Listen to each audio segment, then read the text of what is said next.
Welcome back, you lovely bunch. I hope you're all doing good. So today is my rest day. Yes! Oh, it's been a tough week. Yeah, it's been really hard of like full-on training, trying to race, not racing. Thank you everyone for continuing to support the channel. I really appreciate you guys. So thank you so much. Thank you to all the subs. You know, you guys rule, and you new subs, you guys also rule. Every time I look at my sub count, it's just going up and up. So thank you so much. We're nearly at 3,000, which to me is like amazing. So I'm stoked. So thank you. And if you're not sub, why not click sub and help me get to 3,000? Wow, that was a really fast intro. Really sorry for anyone that didn't understand a word of that. But as a lot of you have said, if you turn the subtitles on, it will badly translate everything I'm saying. I'm getting attacked by a cat, but you can't see down here. Here you go. Here he is again. Look how fat this cat is. I mean, honestly. How you doing? Like my bike? Yeah? Right, cool. So today I thought I'd give you a bit of a bike check on my Specialized Allez disc. I did do a bit of a review on this a while back, but since there's so many new subs and I get asked about this bike so often, I figured why not just run through my setup at the moment, and hopefully I've got slightly better representing than when I first started this vlog, so I can give you a more in-depth look at it. So here we go. So this is, ta-da! I think it's the 2019 Allez disc. So I've had this for just over a year now. I am riding the size 56. This was the, I think it's like silver with blue, with a blue fork model, and it comes with full 105. But that's not what's on it now, and that's not its current setup, so I'm going to talk you through the bits I've changed. I've got these Zeus 40mm carbon bars. I think the Zeus are a UK brand. I don't even know if they still exist.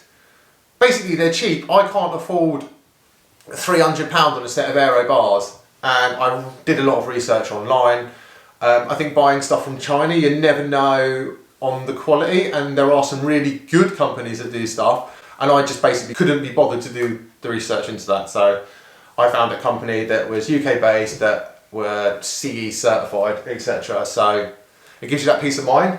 So yeah, I'm running these 40mm aero carbon bars. I went 40mm for a couple of reasons. One, they only had 40mm in stock, and I was considering trying them anyway, so I thought, well, it's kind of fate, right? And a year on, I really like them. I haven't noticed any downside at all. So for me, awesome.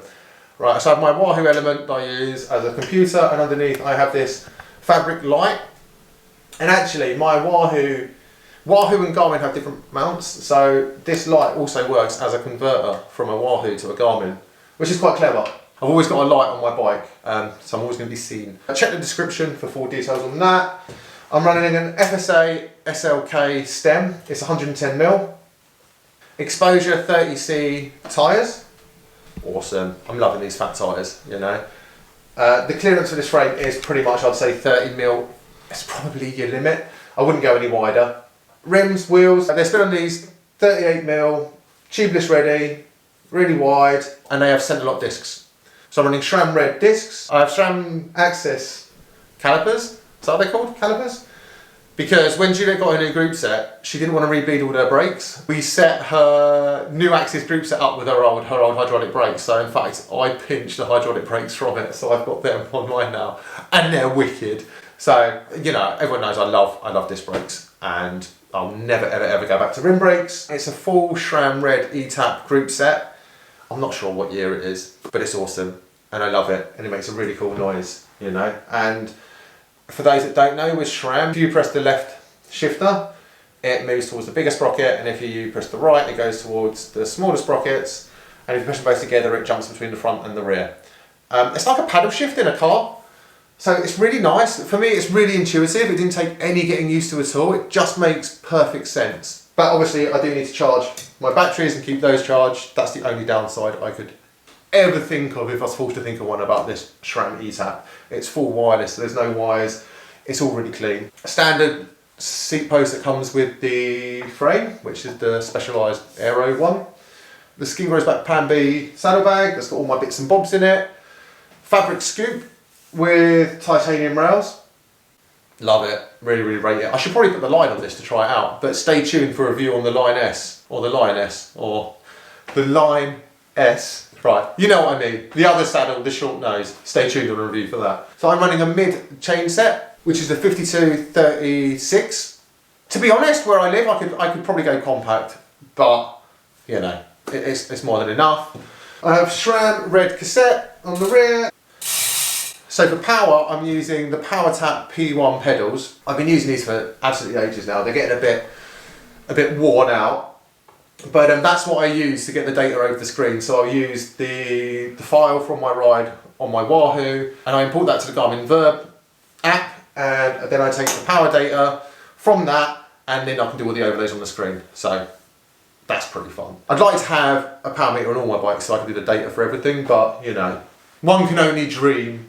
So if you're looking at power meters, I mean, the good thing about these is you can switch them between bikes. So I use these on my track bike and my road bike. I don't put them on my gravel bike because there's lots of walking and rocks and things, and I just don't want to be wearing road shoes for that sort of stuff. Yeah, so the PowerTap pedals use a AAA battery. I wish somehow they had some port where I could plug them into charger, and that's like my only gripe with them. Like with the SRAM Red, it's so easy to take the batteries out. Like you literally flip the switch and pull it out, and there's your battery. You pop it into charge, pop it back in, and done. So whilst they're good, there's definitely a downside to them. And this like nice posh carbon bottle cage by Essa. Fabric water bottle, of course. What else do I have on it? Oh, so I suppose the frame itself is Allez. You know, it's not a carbon frame, it's their aero frame. It has all this smart world technology stuff. Not sure if it makes a difference, don't think it really does, to be honest, but on the whole, the bike feels really nice. It's got a full carbon fork, so that takes out some of the vibrations. I mean, I would say, and that's pretty much my bike. So I suppose the important question that you're all wondering is how much does this all weigh? I mean, it's an aluminium frame, it's got disc brakes, it's got, I say, kind of mid rims, you know, they're not super deep, but they're certainly not shallow. I haven't gone weight weenie on all the parts, and I'm running 30mm tyres. So, I mean, probably weighs a lot, right? I genuinely have got no idea. So I'm gonna get scales and weigh it. I mean, to me, weight is not a massive thing with bikes. I think once you get a bike that weighs a certain amount, if it's like a 7-8 kilo bike, I mean, that's wicked. Like, you know, I don't need to go down to like 6 kilos, or I know you can get crazy lightweight bikes, but for me, I don't know. It doesn't make that much difference. How much do your bikes weigh? Let me know, let me know. Are you a weight weenie? Right, so let's weigh it and see. 8.5 kilos. So that's obviously without my saddlebag, etc. and everything on it. I'd say it's pretty decent for a disc brake bike, you know. Obviously stock, it would probably come in a lot heavier. The wheels are a lot heavier. I mean, I've literally changed every part of this bike apart from the frame and the seat post. So, you know, there has been a lot of work that's gone into it.